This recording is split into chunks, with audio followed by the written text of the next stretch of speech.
Hey friends, welcome back to another Getting Close Up, the show focused on independent artists and creatives.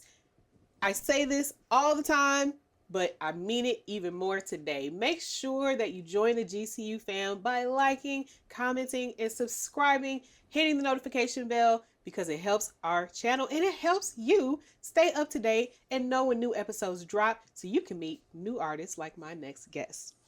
He is a talented saxophonist and sound engineer working on both sides of the mic. Today, we are getting close up with Alex Thomas. Hey there.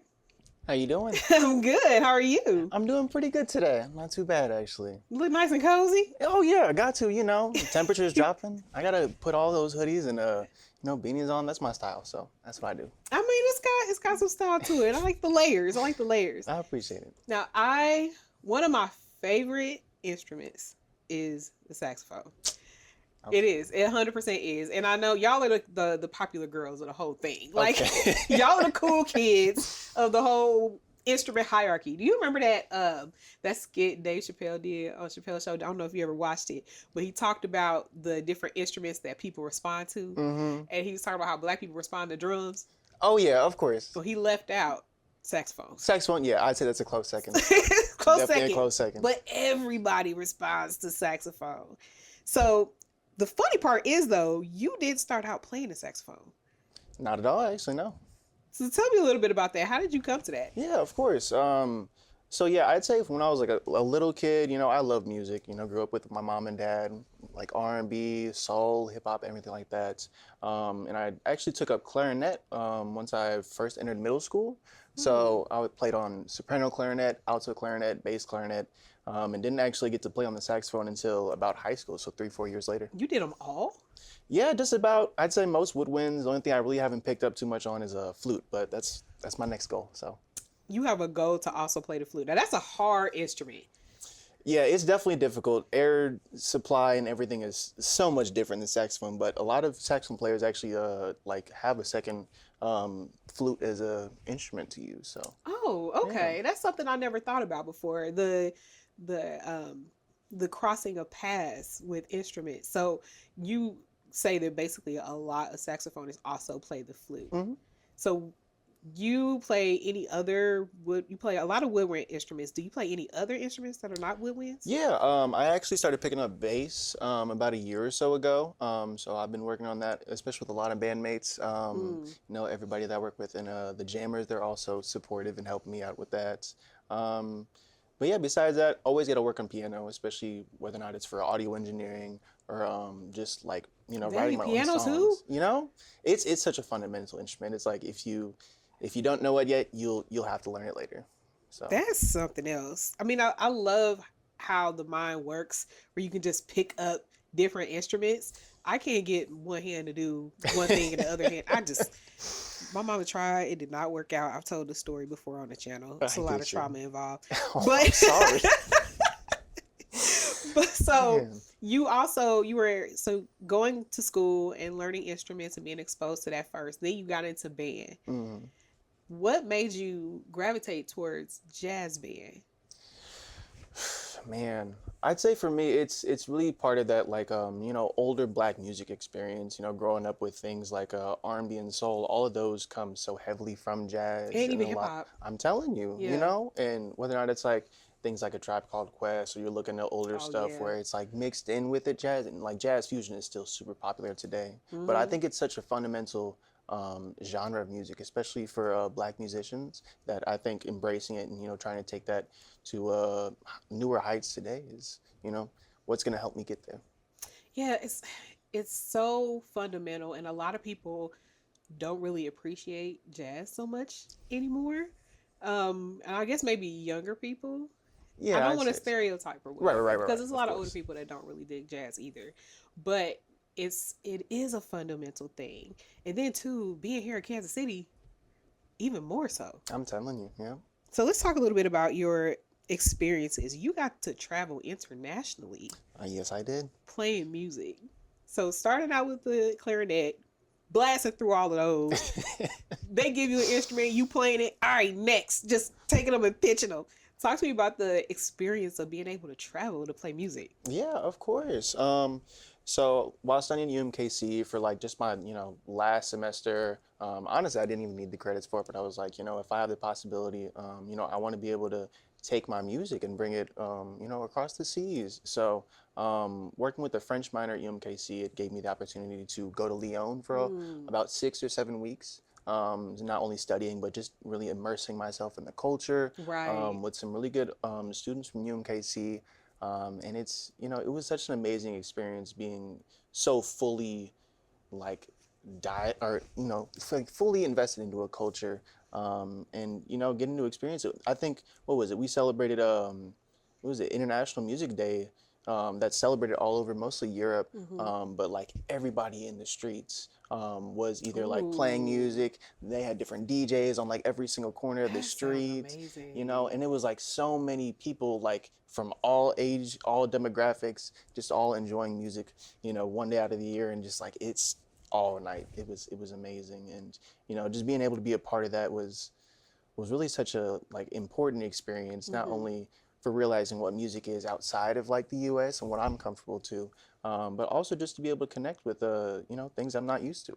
Yeah. So, And seeing where the links are. I'm telling you. When you go to places that have cultures that are way older than this country is a baby. I know it's It's an infant.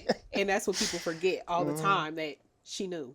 So right. I'm there's telling you. places that have history that goes back centuries hmm of playing music, and there's nothing new under the sun, period. I'm So telling you. everything has a connection and a tie. And just being so engrossed in that moment, like when you were talking about it, I felt like I was there. I was like, ah, if I could trim my Oh tongue, my I would do gosh. it. Right. Like I just felt that. Oh man. So talk what is like one of your favorite performances or memories of a performance? Man. Just overall or like Or just like specifically? in that era, at that Okay. particular time that helped maybe form your ideas about music. Man, I would say there was a jazz fest. Man, I don't know if I can remember the city, but it was maybe like an hour train ride outside of Lyon. We visited with a bunch of other students, also from the U.S., but all across the U.S.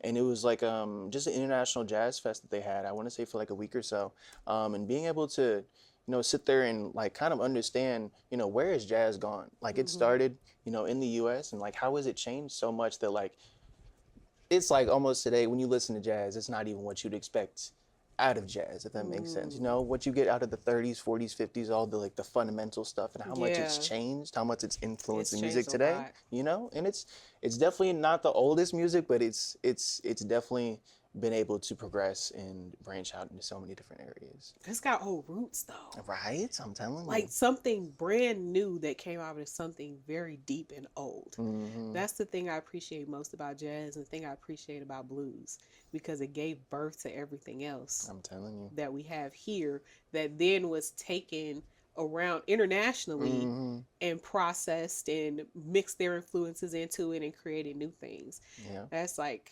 it's a brilliant contribution to be able to feel like you're a part of.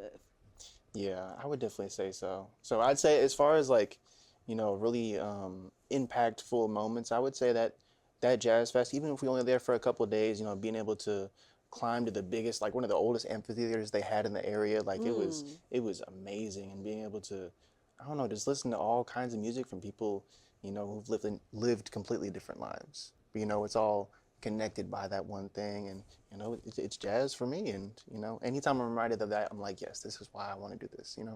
and that kind of ties into my next question because you majored in jazz in Hmm school like Yes, that. So what was your intention behind majoring in it? What did you want to do with it? of course. So yeah, I'd say, like I said, growing up, high school, jazz band, wind ensemble, things like that. I would say once I, really got acquainted with the saxophone and was able to start, growing as an improviser, as a performer, I was like, Mm-hmm. man, I can see myself doing this for the rest of my life. And that's not changed at all. I still love performing saxophone to this day, and always still coming up with better ideas, finding new people to play with, and things like Right. that. So that's where I definitely wanted to take that. But yeah, I'd say, for me, music is more than just being able to play it at this point. I want to be able to help other people create their music and have it, long lasting, and being able to, help them grow as an artist. So that's where audio engineering came in. Yeah, I was gonna say, is that the main reason why you switched from that to sound engineering? Because I still love performance to this day, and it's always going to be something that I'm like dedicated to and want to work on, just as if I was just studying jazz, you know. But being able to introduce newer skills Yeah. and being able to become like more of a multifaceted musician or just artist in general, I think is not only helpful for myself, but you know everyone else around me as well. Because it's a very technical thing, Hmm. you know, and a lot of people who are into the creative side of music may not even have any interest whatsoever in the technical side of music. Right. So, what was the key thing that made you want to get into that? Man, it was one of the first audio engineering classes I took at UMKC. It was one of the required classes for the jazz major. Oh, really? Okay. Right. So, you know, we had to go in the studio, kind of learn about how recording works, you know, what we would do as performers in a recording studio, all very applicable stuff. And, Right. you know, after learning that, I was like, man, can I start doing this at home? You know, can I work on these things like outside of like just what we're doing at the conservatory? You know, what is the possibility in this? What are the opportunities with it? You know? Got you. And, you know, being able to think about, okay, I can record music for myself as an independent artist. You know, I can record for maybe some of the groups that I work with. You know, I could record video game music. I can record music for TVs. And, Oh, wow. That's you so many know, possibilities. I'm telling you. So it's like, I want to be able to take music to anything that I enjoy, not just to a performance, you know? And I want to be able to help other people realize those things too. And one other thing, because we're going to get into a couple of more technical questions about your experience as a sound engineer, because it's fascinating to me. A lot of independent artists, that is one of the things that sometimes it holds up their project that they're wanting to work on, like finding the right people to do that technical stuff that they don't know how to do. But you also, I saw something, this is very interesting. You got a certificate in arts entrepreneurship. Yes, I did. That seems like something every artist should take. I would say so, yeah. It definitely helped. It was Describe like, that to me. What is of course. So it was really just like you know, a short line of classes at UMKC that is usually offered to like more conservatory students or you know students in like social sciences and humanities and stuff like that. Okay.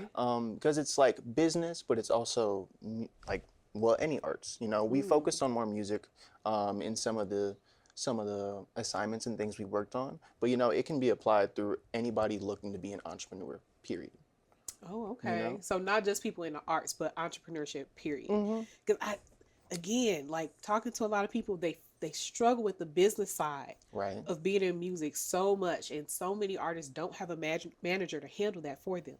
So really, those are like the type of skills that you know we feel like we need to be adults, being able to balance your accounts, you know, paying your taxes, that sort of thing. It's like I wish there was a way for everybody to really get in on that, I'm telling you. to learn how to manage themselves as an artist, because it is a form of entrepreneurship. Oh yes, You of are course. your business. I'm You have telling to you. market yourself, all of this. Yeah, even like if you're in a group, you know, if you Yeah. want to start doing anything outside of it, or even with that group, you're probably gonna have to think about, okay, you know, how am I gonna be able to like afford not only my bills and my rent and everything, but make sure I'm holding enough for taxes and everything like that. Where Equipment. I'm telling you, you know, what if my saxophone breaks just one day? What am I gonna do about it? You know, am I gonna have to consider some type of insurance or like that, anything like that? And it's just a lot to consider, but you know, being able to you know, have that opportunity to kind of think through, okay, what am I going to do as an entrepreneurship or as an entrepreneur? You know, what is my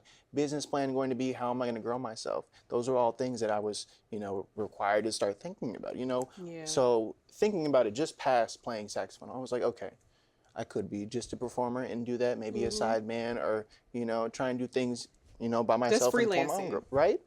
But, you know, it's really all about bringing all of the skills that you have and trying to put them together to find how you can really, you know, just present those to people. You know, I would say just from a young kid, I've always like loved learning on computers and working on like video editing and stuff like that. So Yeah. when it comes to like audio editing and audio recording, it's not very far off from what I already felt like I had, you know, somewhat of a skill set from. And that was one of the main things that they wanted us to consider is what are our own skill sets? What can we That's a use good point. what we already have and make something out of it to present to other people. So, you know, I thought it was a really good opportunity. I was like, I'm definitely gonna, you know, capitalize on this if I can. Absolutely. I love that that's even offered. Right? You know what I'm saying? So I was like, I saw that. I said, I feel like everybody needs to figure out how to get that type of knowledge. I'm telling you. And so, speaking of knowledge, we're getting into some stuff that is kind of in the weeds for me. Okay, So okay. I need to like have you explain it. I got you. Because I don't think a lot of people really understand what a sound engineer does. Okay. Okay. So high level, what y'all do? Okay. I will say, oh man, just to make it simple, and then we can branch off from there. It's really just being able to capture, moments live, being able to record whatever it is you're focusing on and trying to do it at the highest quality possible. Because if it's so funny whenever I like thinking about gear and everything like that. A lot of musicians and audio engineers are all about gear. What's the best microphone? What's the best XYZ audio interface? Digital audio workstation, all stuff like that. But I think a lot of people focus on what is going to help me create the best thing possible. What can I buy to help me do that?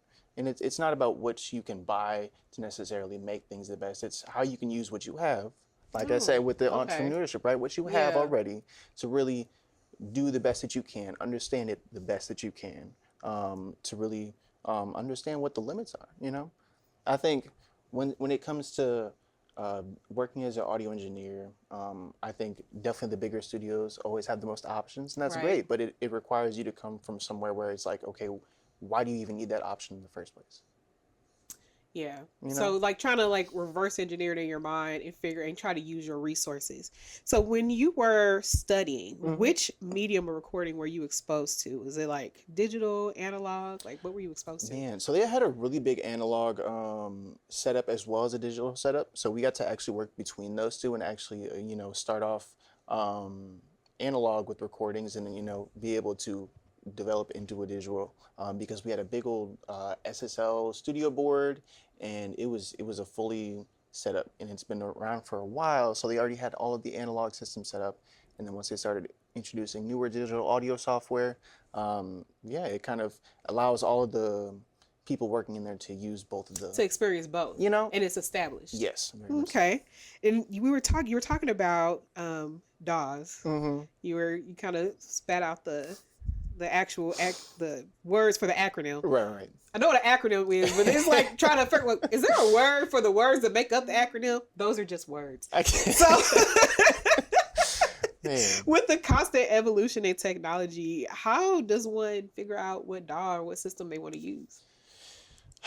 Man, it's really all about what your goal is. For me personally, I use FL Studio a lot at home, and that's mainly because I'm thinking about working with loops and being able to keep things going and building rather than mainly focusing on just straight live recording or anything like that. So it really depends on what you want to do, and honestly, you can do just about all the same things with every single one of them. It's really just figuring out how you go about doing it. With the system, I'm telling you, because if you look at Pro Tools versus an FL subscription, FL is much more cheaper. You can definitely get started, if anything, rather than having to invest a bunch into something you still need to learn and still need to figure out all of the intricacies of. But it's like once you figure out how it works, how the flow goes, once you start making songs and everything, it's honestly just what setup works best for you. Which one's going to give you all the things you need the fastest so you can be in and out as soon as possible and not have to waste hours just figuring things out, Well, speaking of that, has there been a time in the studio where there was an issue that you couldn't figure out how to solve or that was difficult, like was stopping the process and you're just like, oh, you're having an oh crap moment? Oh, most definitely. It was actually one of my final projects at UMKC while I was studying to be an audio engineer. We were required to do a full studio recording session by ourselves, or really just me and one other student, and being able to help each other on those. But I decided to bring in my bandmates with Jamogi and the Jammers. Oh, yeah. We had about, a 9, 10, 11 piece band at that point. Because we had about 4 or 5 vocalists. Yeah, it'd be a bunch of y'all. I'm telling you, drummer, ended up being me, trumpets, piano. So it was a lot to keep track of, especially for I don't think I had done a session that big at that point. So a lot of, figuring out the routing and making sure that everything's set up even before anybody else steps in the That is a studio. lot. It's really Yeah. what's gonna help you, figure out those situations or not. But for me, I think the whole, what was it? I think it was Pro Tools almost crashed or just froze up mid-session. Like it was mid-recording, Oh, and I was like, I no. don't even know if we're gonna get this take. And I think everything stopped working, so I had to reset the whole thing. And I was like, I hope all of this is still there. And because nobody else understand Oh, the whole man. situation, they just looking at you like, I know. Well, I'm fix over here it. sweating and stressing. you the engineer, fix it. And everyone's just waiting. So, It's rebooting. I'm telling you. That's crazy. Okay, so one last thing I want to know Mhm. before we move on to the next thing. You have all these experiences that you just spoke of, performing internationally, working as a sound engineer. How has that helped you form the artist that you want to be? Man. Well, I can't say I'm fully the artist that I want to be right now. I still think there's a lot of ways that I want to grow and really start, fully diving into what it like being an artist, being an entrepreneur. I think, it's been a time of transition probably for the past couple of years, just really figuring out what I want to be. But, through all of these experiences, it's being able to experience music internationally, working as an audio engineer and really getting those skills up and, just still working as a musician, gigging and everything here. It helps me understand what I want to do for myself and what I want to do for other people, and that's be able to really create music, get those recorded ideas down. So all of the people like me who are in the same situation, kind of just wanting to do something but not really knowing like where to go from it, is just helping them get started. Because I've heard it from one of my best friends, Raheem. He's my roommate back at home. He works as an actor, a model, and is doing a bunch of other things. And it's, wow. He's been like growing his TikTok following and everything. I'm like, man, how do you just like, fully dedicate yourself to like all of the social media and everything? I'm like, man, this is like, I'm already tired, like thinking about Just how many thinking other about gigs it. I have this week. Like, man. It's a lot. But even in all of that, you find time to make music, which is beautiful. And you brought your saxophone with you. I did indeed. Yes. And did you name your saxophone? She got it?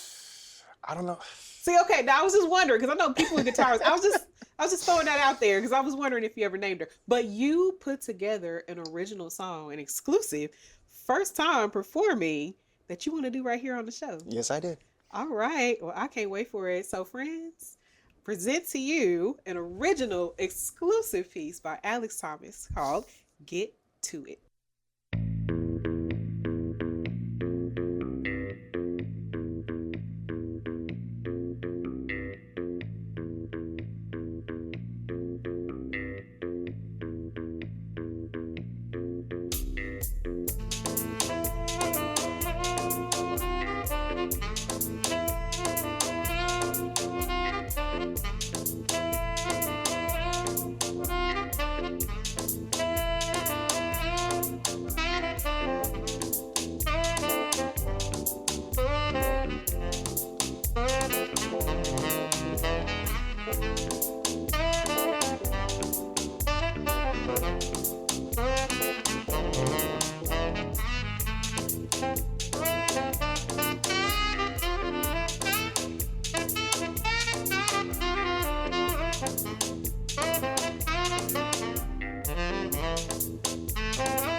Applause, applause, applause. Thank you so much. I appreciate it. Oh my gosh, that was so good.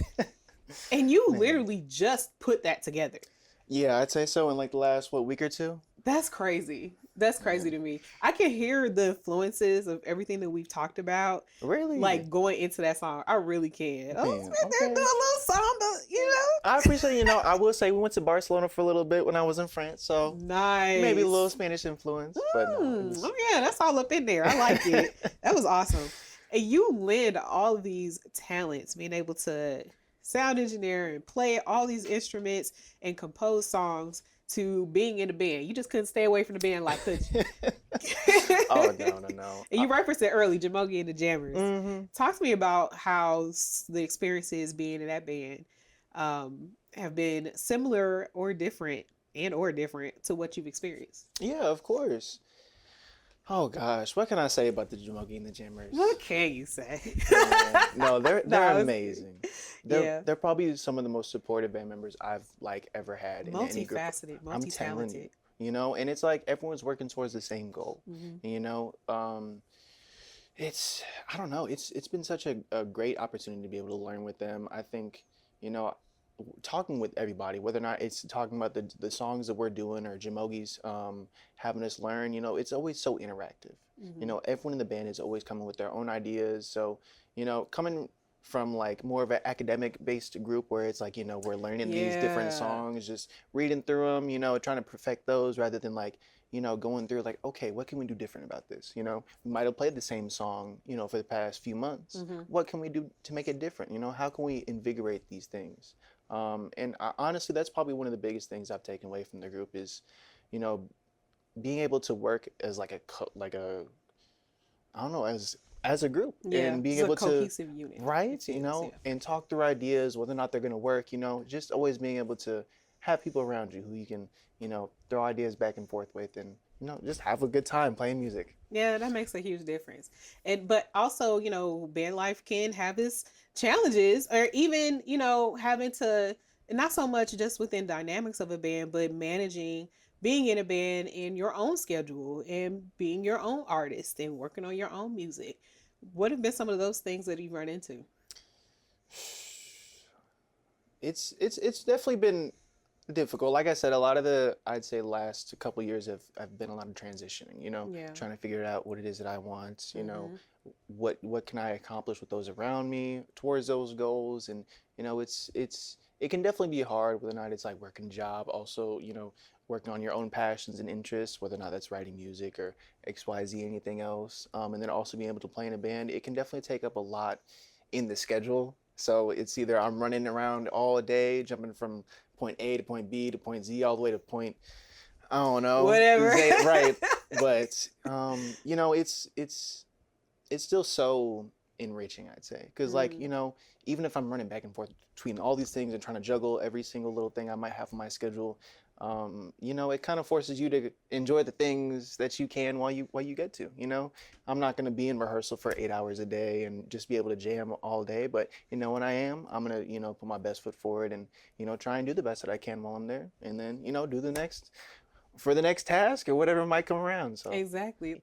Let everybody know where they can keep up with you on social media. Of Once you get course. that off and going, let them know. All right, I got you. So yeah, on Instagram, it is Alex Thomas Sax is more on my music page. So that's what I'm gonna start using. I promise you. And yeah, besides that, I think I got a Facebook. It's just Alex Thomas. Yeah, I'll probably try and throw a TikTok or maybe a Snapchat or something later on. But yeah, that's all so far. Working on big things. I'm telling you. Well, I look forward to seeing it and seeing more from you. Thank you so much for joining me today. Of course, thank you. I appreciate it, y'all, and especially the reschedule. You know what I'm saying? I appreciate that very much. Hey, stuff happens, I'm and that's telling what we have to do. You first of all, I already had this written, so you was gonna be sitting in that chair one way or the other. I get it. But I'm glad to see you feeling better. So it's awesome. Thank you. I appreciate it. Many thanks again to Alex Thomas for joining me today. The links that he gave will be down in the description box below, so make sure you check him out and help keep him accountable. Get that content out there. New episodes of Getting Close Up air bi-weekly on Fridays. Also, check out Me and D's. We give you the tea for what's hot and what's not on GCU Reviews. We also release the audio version available on all streaming platforms, so make sure you check that out as well. Thanks, you guys, for joining me. You're the best part of all this, and I'll see you again soon for another Close Up. I'll be checking for you. Bye.